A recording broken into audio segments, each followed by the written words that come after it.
नमस्कार. मी भाऊ तोरसेकर. तुम्ही बघत आहात प्रतिपक्ष. मित्रांनो, कधी कधी काही शब्द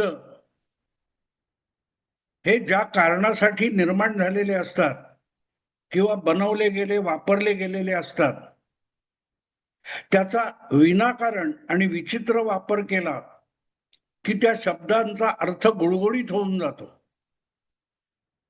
उदाहरणार्थ, ब्रेकिंग न्यूज हे आपल्याकडे हास्यास्पद झालेलं आहे. गौप्यस्फोट हा हास्यास्पद झालेला आहे, म्हणजे त्याला काही अर्थच नाही कुठलाही.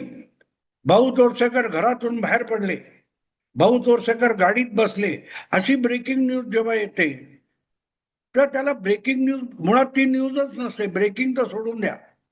तेव्हा असे काही शब्द असतात की उदाहरणार्थ जरांगे पाटील घेतलात तुम्ही, तर जरांगे पाटील यांच्या धमक्यांना आता काय अर्थ उरलेला आहे. तेव्हा असे शब्द असतात किंवा काही व्यक्ती असतात, त्यांची नावं असतात आणि त्यांच्या नावामध्ये जी गंमत असते किंवा दबदबा असतो, त्यांचा जी ओळख असते, ते नाव घेतलं तरी आपल्या डोळ्यासमोर एक व्यक्ती, एक दबदबा, एक चेहरा, एक व्यक्तिमत्व उभं राहतं. पण जर त्या व्यक्तीने त्याला साजेसं वर्तन केलं नाही,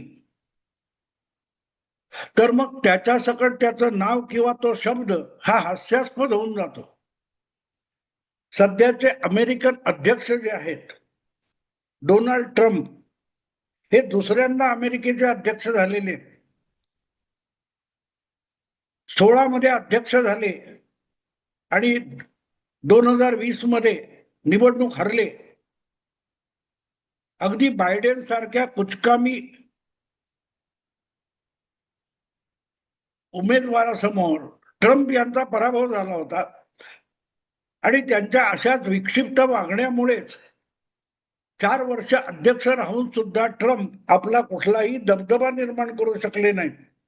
पण आपल्या विक्षिप्त विचित्र वर्तनामुळे त्यांनी दुसऱ्यांदा निवडणूक गमावली होती. नशीबवान असे की 2024च्या निवडणुकीत त्यांना यश मिळालं. पण त्यानंतर त्यांनी जो काय पोरकटपणा केलेला आहे, म्हणजे स्वतःच नाही, ट्रम्प हे नाव सोडून द्या, ट्रम्प हे आता हास्यास्पद नाव झालेलं आहे. तसंच टॅरिफ किंवा अमेरिकेचा दबदबा त्याने अगदी मातीमोल करून टाकला.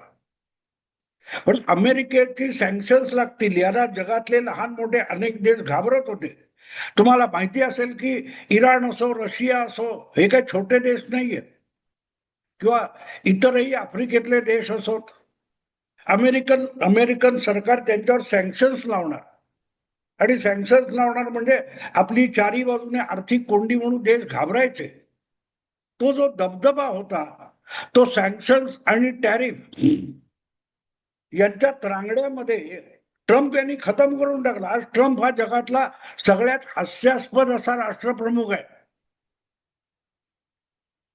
त्याच्या धमक्यांना कोणी घाबरत नाही, त्याच्या धमक्यांना कोणी भीक घालत नाही. आणि त्यामुळे ट्रम्प हा जो शब्द आहे, मुळात ट्रम्प कार्ड हा एक आपल्याकडे अगदी मराठीपासून भारताच्या सगळ्या भाषांमध्ये वापरला जाणारा एक महत्वाचा शब्द आहे, ट्रम्प कार्ड. म्हणजे एखादा पत्त्याचा खेळ असेल किंवा आणखीन कुठला खेळ असेल, राजकारणात चालबाजी वगैरे करायची असेल, तर त्यांनी आपलं ट्रम्प कार्ड बाहेर काढलं किंवा त्यांच्याकडे एक ट्रम्प कार्ड आहे. म्हणजे साध्या मराठीमध्ये ज्याला हुकमाचा पत्ता म्हणतात, तुरुपचा पत्ता म्हणतात वगैरे, की जो पत्ता टाकला की तो डाव तुमचाच, त्याला ट्रम्प कार्ड किंवा हुकमाचा पत्ता म्हणतात. तर ट्रम्प हा शब्द आजकाल अमेरिकेच्या अध्यक्षांनी गेल्या वर्ष सव्वा वर्षामध्ये इतका हास्यास्पद केलेला आहे की जो हुकमी पराभूत होईल असा पत्ता म्हणजे ट्रम्प कार्ड, असं म्हणायची वेळ आली.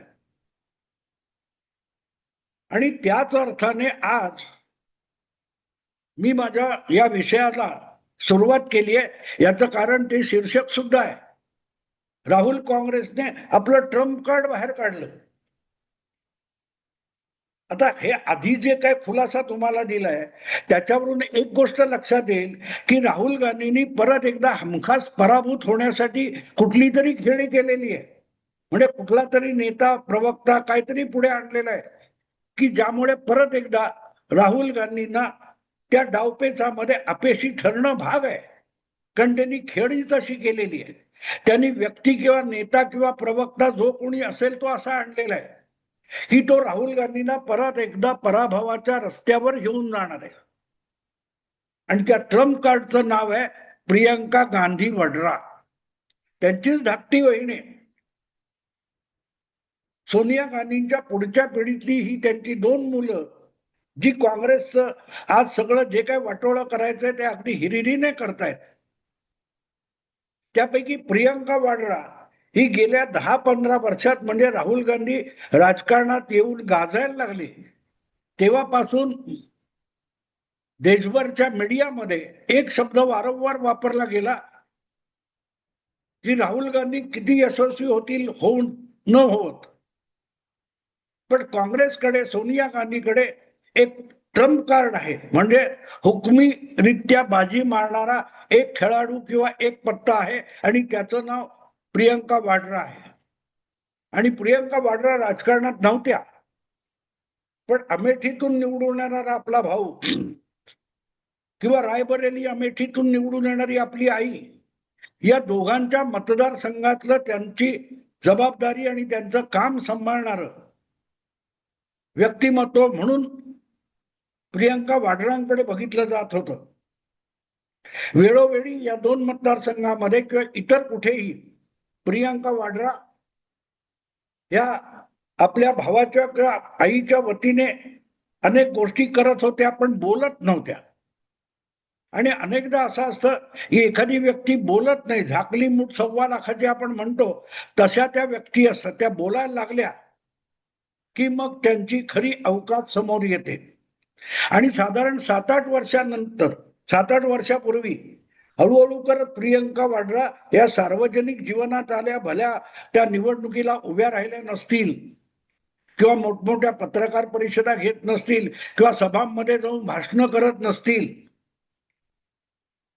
पण जेव्हा जेव्हा किरकोळ प्रसंगी त्यांनी आपलं तोंड उघडलं त्यावेळेला झाकली मूठ 1.25 लाखाची म्हणतात त्याचाच अनुभव लोकांना आला. त्याचा अनुभव लोकांना आला.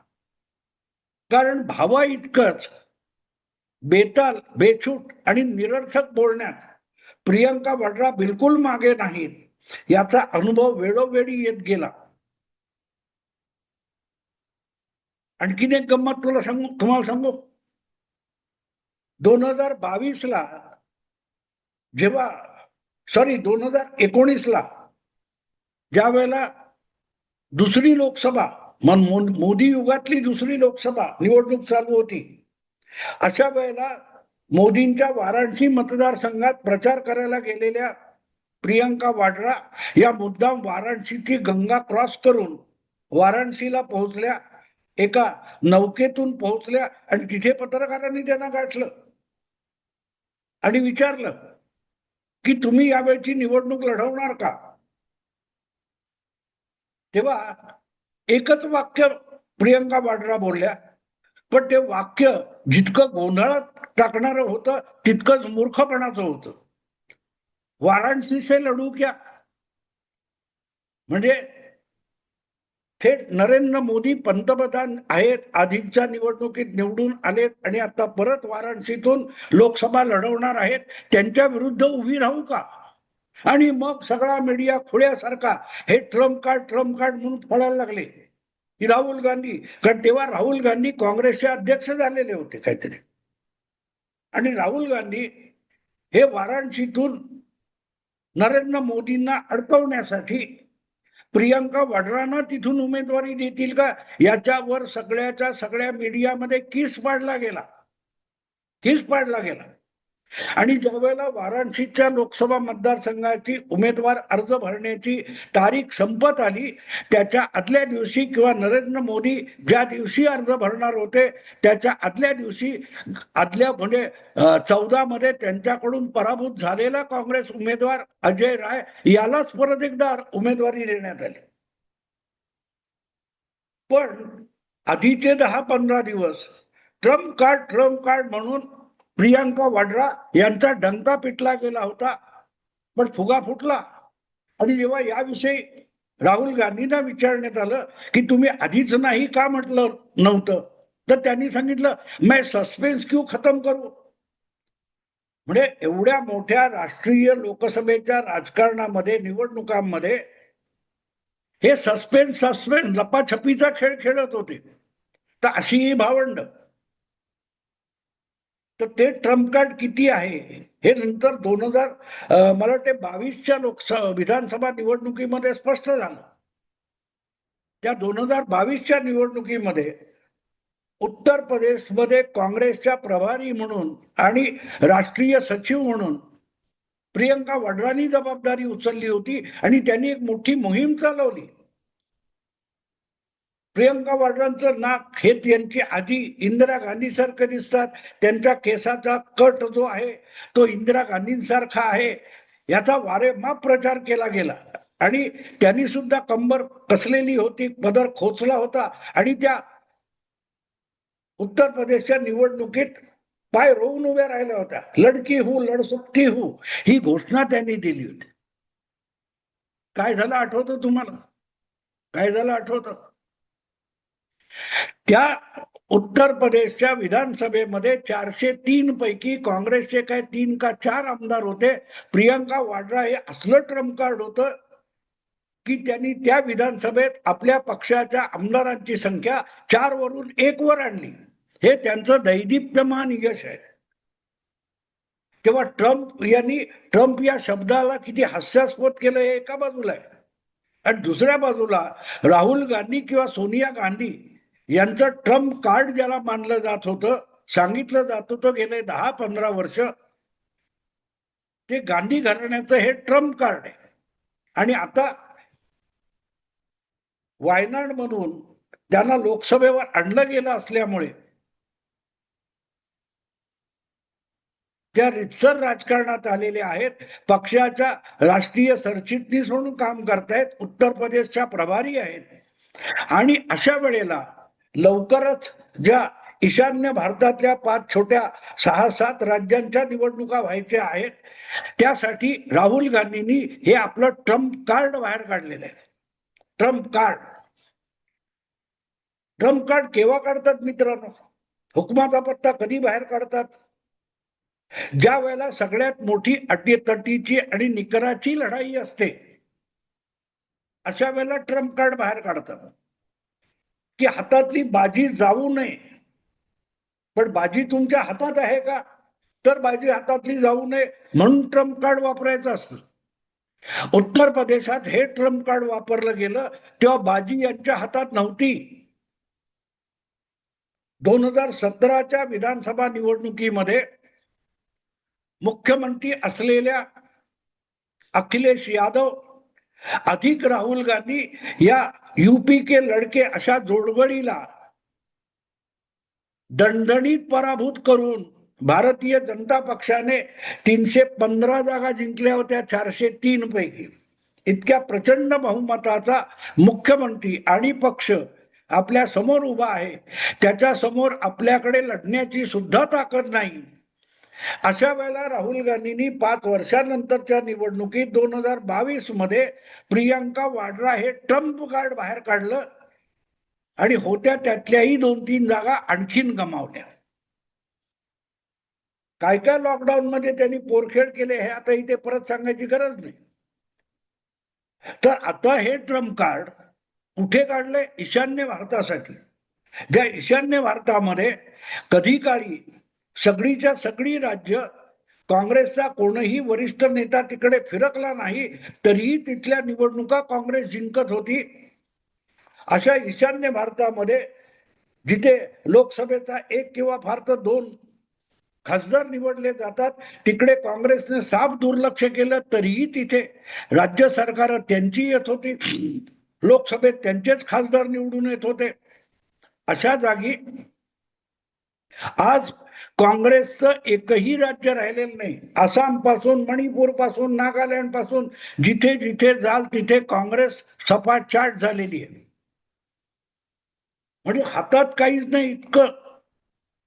तिथे प्रियंका वाड्रा सारखं हमखास अपयश मिळवू शकणाऱ्या नेत्याला प्रभारी म्हणून पाठवणं किंवा तिथल्या निवडणुका जिंकून नेण्याची जबाबदारी सोपवणं म्हणजे काय ते अपयशाला बाहू पसरून आमंत्रण देणं आहे.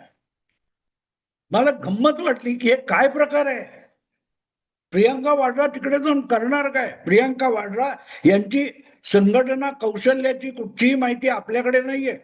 हा, आयत्या बेळावर नागोबा, मग तो वायनाड असो, रायबरेली असो, अमेठी असो,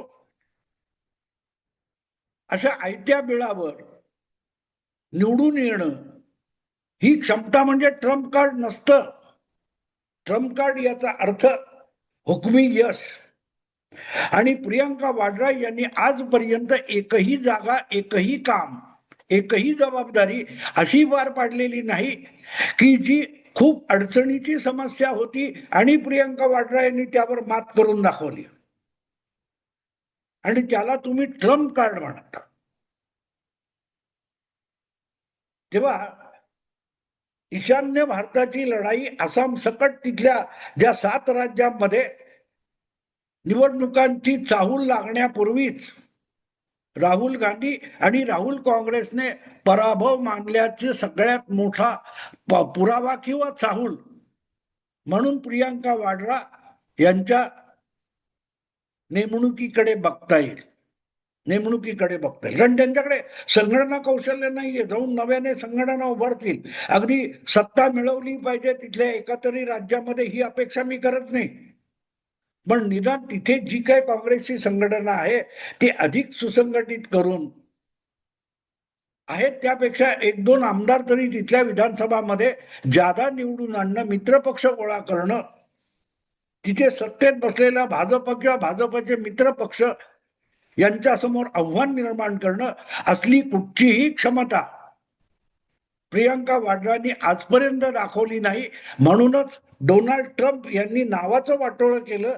तसं प्रियंका वाड्रांनी ट्रम्प कार्ड या शब्दाचा कसा सत्यानाश केलाय ते सांगण्यासाठी हा व्हिडिओ केला. आवडला लाईक करा, शेअर करा आणि प्रतिपक्षाला सबस्क्राईब करा.